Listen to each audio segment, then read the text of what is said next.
everybody, my name is Maria. Welcome back to my channel. If it's the first time that you're tuning in, hi, hello, welcome. I'm Maria. I'm an industrial engineer originally from Venezuela and came to Germany together with my husband 5 years ago to study our master's degree at RWTH Aachen University. I have been doing some videos about general how to apply to studies in Germany if you're interested in studying your master's degree here at university, since there's so much good opportunities, and basically explaining how to apply to universities, how to search for them, what things that you need to consider. And this video today is actually part 2 of a previous video that I have linked down below, where I'm explaining everything about how to estimate your budget before you're coming to study to Germany. So in that part 1 of the video, I basically talk about what are the costs that cover the largest part of your budget, or that will cover the largest part of your budget, around 70 to 80%. So in this video, I'm basically speaking about your tuition costs,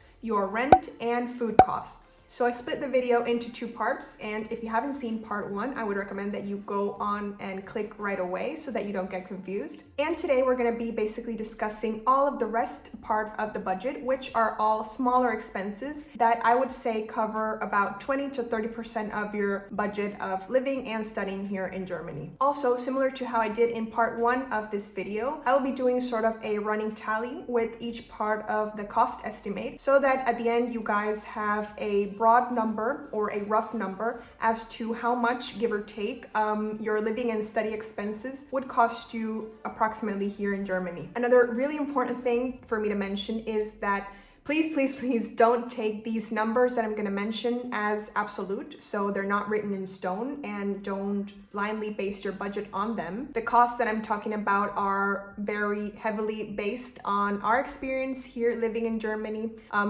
We were very frugal when it came to our studies and our living expenses. So please make sure to plan some buffer as well when you're estimating your budget, because everybody's spending habit is different, and you won't want to be stuck in the situation that you've planned less money than you're actually going to be needing at the end. So just keep that in mind. But anyways, I hope that my experience serves you guys as reference when you're planning your budget, and gives you a bit more insight into roughly how much living expenses in Germany are. So without further ado, let's get into the estimate. I've actually listed down here in my little notebook what are the costs that we're going to be talking about today. So basically, we're going to be covering transportation costs, electricity, TV and radio tax, internet, mobile phone, health and medicine expenses, gym and sports, leisure or trips, study supplies, and clothing. These are all things that individually might not cost that much, but they do add up, and in the end, they end up taking quite a part of your budget. So it's just better to be prepared beforehand and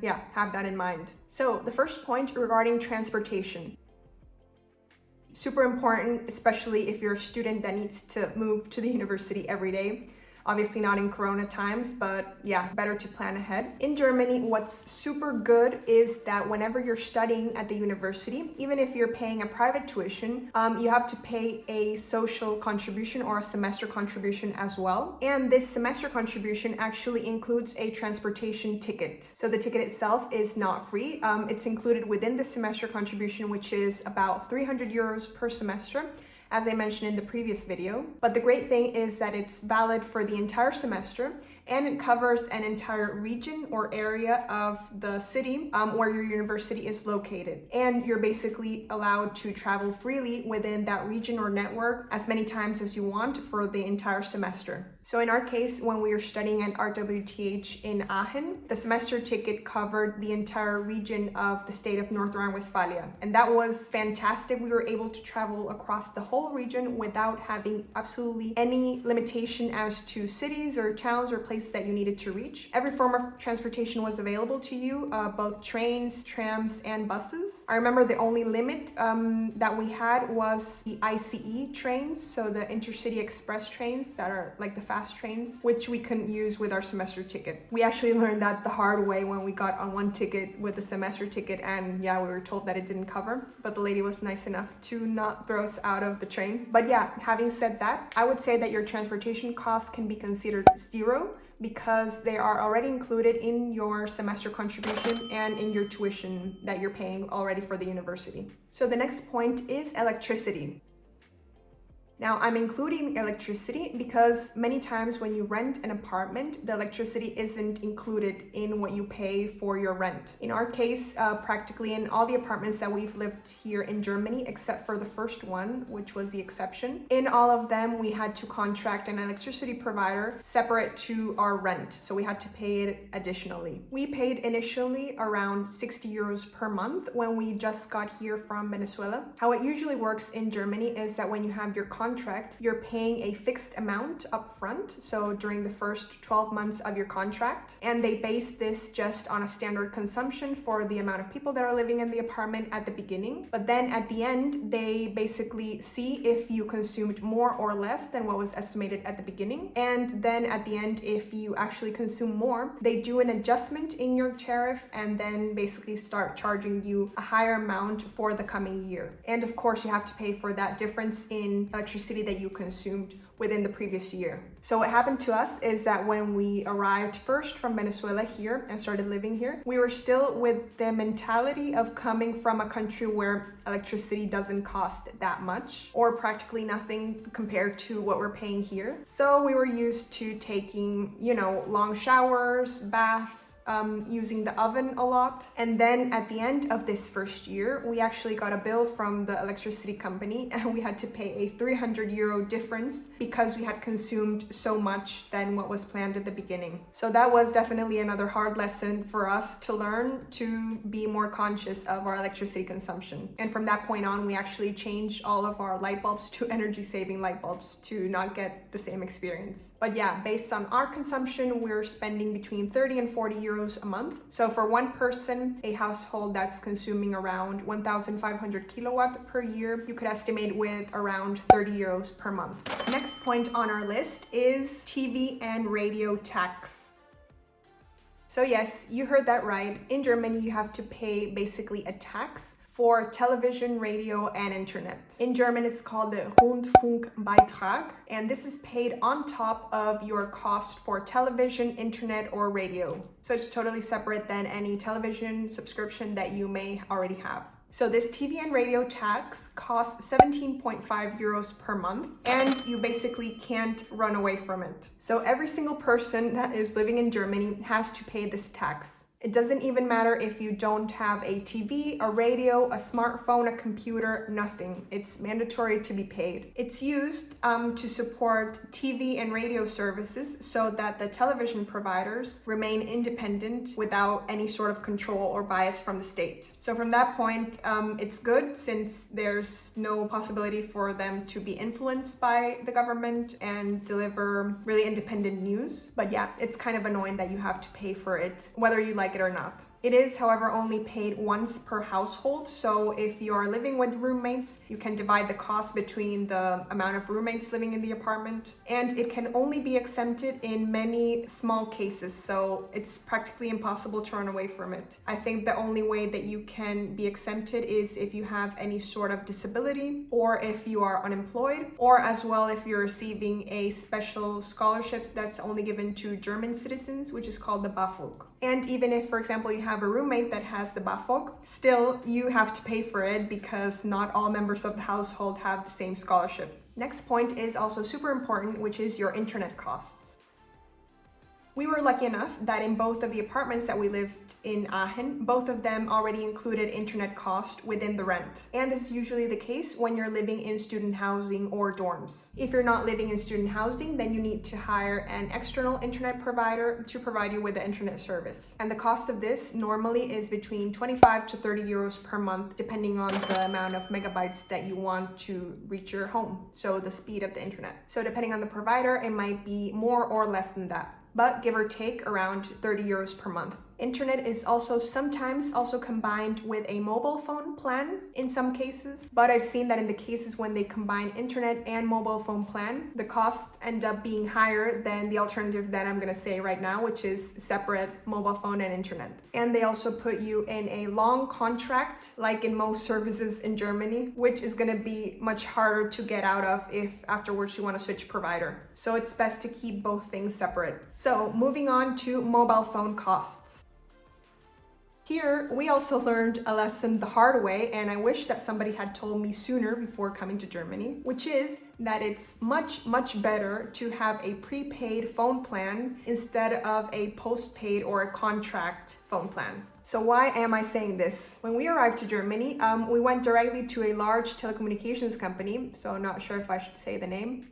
I'm gonna say the name. So we went to Mobilcom Debitel, and here a very nice lady which assisted us, which didn't turn out to be very nice at the end. She agreed to give us a 2-year contract that we thought would be costing $12.99 per month. It was really nothing special. I think it was 1 or 1.5 gigabytes per month and unlimited calls to other Mobilcom Debitel users, which worked fine for us, and we were looking for the cheapest provider anyway for our mobile. But what she refused to tell us is that the $12.99 were only valid for the first 6 months of the contract. And from month 7 afterwards, it would be costing $19.99 per month, which is a pretty large difference, especially if you're a student. So of course she chose to hide this and not mention it verbally, but it was in the very fine print of the contract on the back. And since it was completely in German, we of course didn't understand a single thing. And we only found out about the increase in this charge after the 6th month, when we saw the automatic charge to our card that had changed from $12.99 to $19.99. And yeah, not a nice surprise. In the end, it was pretty hard for us to get out of the contract afterwards. That I can discuss in another video, so everything about contracts in Germany and basically how to get out of them and things that you need to be aware of. But after this experience, we definitely learned that it's much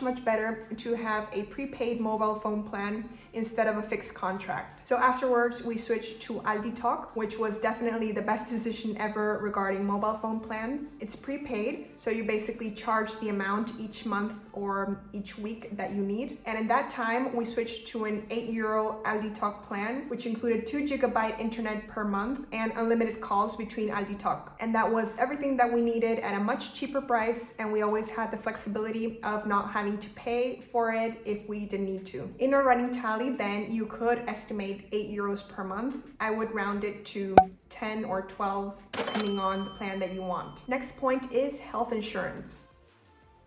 So if you're coming to Germany to study, the university that you're going to be studying at will require you to have mandatory health insurance. So you can enroll at the university if you don't have it. In Germany, you can hire either a public or a private health insurance, and the public is basically subsidized by the government. This public health insurance usually is more expensive than the private, but in our experience and from what we've heard about friends, also friends who are doctors, they always say that the public insurance is really the best to have here in Germany, just because it covers absolutely anything. Any treatment that you need is covered, and only for medication, the maximum you pay is only €5 if the medicine was prescribed to you by a doctor. Also, sometimes other things that are really specific, so for example, physiotherapy, might not be included, but anyways, there the fee would be relatively low if it's prescribed to you by a doctor as well. So only €20, I believe, give or take. It also covers even most of your dental care. So if you have a cavity or something that is causing you trouble in your teeth, then it's covered by the public insurance as well. Only dental cleanings aren't included, which would cost you about €80 per dental cleaning, which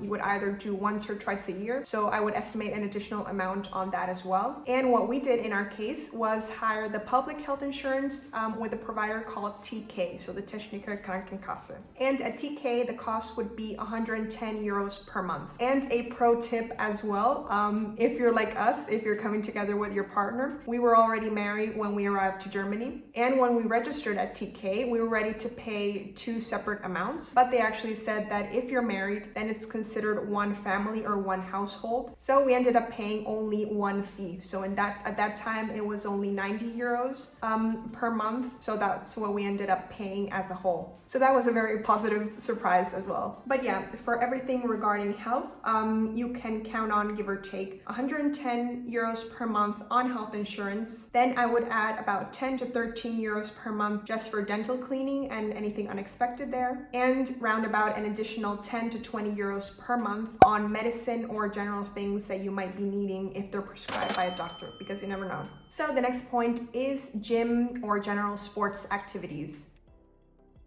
You can of course look if at your university, the university is providing any free training or free sports activities, which are always nice. In our case, we prefer to be at a gym to have machines and other types of gym supplies readily available for us. Our university also had a gym, but in the end it was actually more affordable to go to an external gym, and there are pretty good offers available at large gym chains. You can look at, for example, at McFit or World of Fitness, and we ended up hiring a monthly fee of just $19.90 per month, and that fee we had a contract that was valid for 2 years long, so not very flexible contract wise at all, but yeah, it's what we needed and at a reasonable amount. The good part is that if you move city and there's no other gym available at the city or the region that you're moving at, then you are able to get out of this 2-year contract. But yeah, regarding gym or sports activities, I would estimate around 20 to 25 euros per month. So next point that we have is general leisure, trips, recreational activities that you might have as a student. So here it really depends on you and how much you want to travel. I know that living in Europe especially and living in Germany, where you're really centrally located within Germany, is a really awesome opportunity to travel and see other countries. And within Germany and Europe in general, especially if you're younger than 25 years old, you can look into student tickets, so train discounts, bus discounts. You can also stay in hostels in general to keep your costs low. In our case, since we had the semester ticket, we are already traveling within North Rhine-Westphalia, and our budget didn't allow us to maybe travel as much as we wanted to when we were students. So yeah, it's completely up to you. If we're talking about recreational things within your city or within your town, as a student you have really affordable options as well. So let's say you want to go to the movies. The movie ticket would cost you about 8 euros. Or if you're thinking of drinking a beer at a pub with some friends from university, beer is also very, very cheap, especially in Germany, obviously. And for only 2 or 3 euros, you can get a half liter of beer. Or if you drink a coffee or a tea, can cost you, like 2 euros or 3 euros as well. Important to point out though, that these costs that I'm talking about are very highly related to the region that you are within Germany, which I mentioned in part 1 of this video. So there are regions that are more expensive than others, and there the cost of eating or drinking outside can really have high variation. So if a beer costs you 2 or 3 euros in North Rhine-Westphalia, if you go to Munich in the state of Bavaria, it can cost you double of that. So just another thing to keep in mind. So overall, for leisure, recreational things, really the sky's the limit as to how much you're planning to spend. But I would say that the minimum or roundabout that you need in order to socialize and have some fun as well, I would estimate around 30 euros per month. That's again reference to my experience and my husband's. We were relatively frugal during our time as students, and we didn't go out as much as we could have. So we're almost at the end of our list of costs, but now regarding study supplies.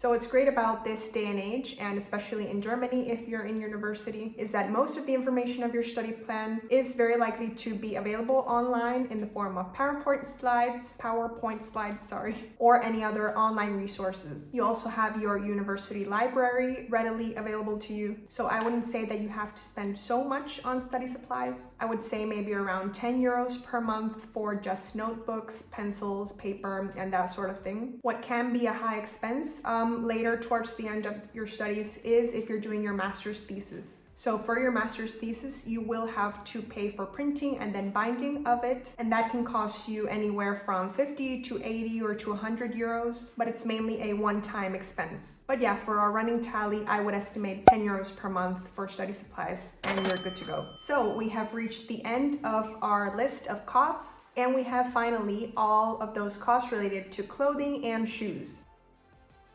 So clothing and shoes, I found definitely that they are much more expensive in Europe and in Germany than in the US, for example, where you have Black Friday and the opportunity to get these really big discounts in high quality clothing. But again, within Germany, it really depends on which stores you're going to and especially which brands you are buying. So if we take a look here again at our handy Nombio website, you can see that if we're comparing the cost of clothing and shoes in the US and in Germany, for example, in Aachen, if you're looking to buy basically American brands such as Levi's or Nike, then the cost difference will definitely be higher because the brand is not local and it's from overseas in the US. But if you look into these large chain stores such as Zara and H&M, then the cost difference is definitely lower, and in general you're going to be able to find much more affordable options. I think regarding clothes, it also really depends on how much you bring from your country and how prepared you arrive in Germany. So my recommendation would be to pack as much as you can and bring most of the clothes and the shoes that you're going to need, because they can be quite expensive and pricey if you're shopping for them here. Especially when it comes, for example, winter clothes can also be quite pricey. What we did is that we bought a pair of Columbia jackets and our Timberland boots in advance in the US, and we bought them there around 30% cheaper on Amazon than what we would have paid here in Europe. But I would estimate around 15 to 20 euros per month if you invest in some good winter clothes beforehand and come in general prepared. So there you go, that's the total list of all the smaller costs that you definitely have to consider within your budget. And let's see what the grand total of our running tally is for expenses. So I am adding up all of the costs that we estimated in this video and added that to the ones that we calculated in the part 1 of this video as well. So in that part 1 of the video, I mentioned that there is a very high difference depending if you're studying a private funded program or a public funded university program in Germany. But if we add both costs from both videos, if you consider a university program that's private funded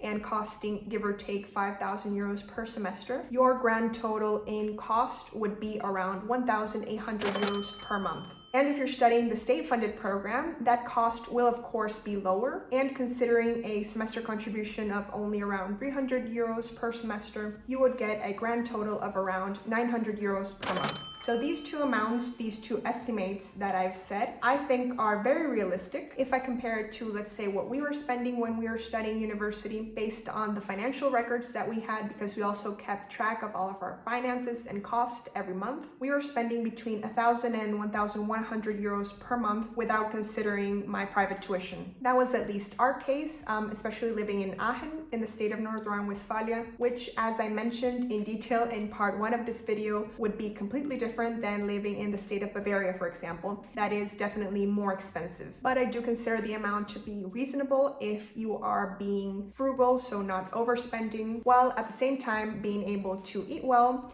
to have some fun and socialize with your classmates, and move around and travel at least within your region. As I mentioned before, I think overall Germany is a great place to study your master's degree. You can get the same high quality education or even better than in other countries at a much lower price tag overall. And not only as a student. So even if it's a nice experience during your studies, it gets even better after graduation, where your costs remain relatively low and the income gets higher. So in general, it's a really good investment that you're making, and you're able to ensure yourself to have super good job opportunities afterwards as well. So there you go, guys. That's my broad cost estimate based on my experience and what I've lived at in Germany during the past 5 years in everything regarding being a student and pursuing your master's study at university here in Germany. I hope that I was able to provide some insights into cost of living and studying here in Germany, and for you guys to plan better your budget before thinking of coming here. If you have any comments on my cost estimate, if you think it's too low or too high, or agree as well to my estimation, then make sure to leave your comment down below to help other people as well. And if you enjoyed the video, make sure to give it a thumbs up and subscribe if you want. That way I know that you like my content and I can keep creating. So wish you all the best with your endeavors in studying and in life,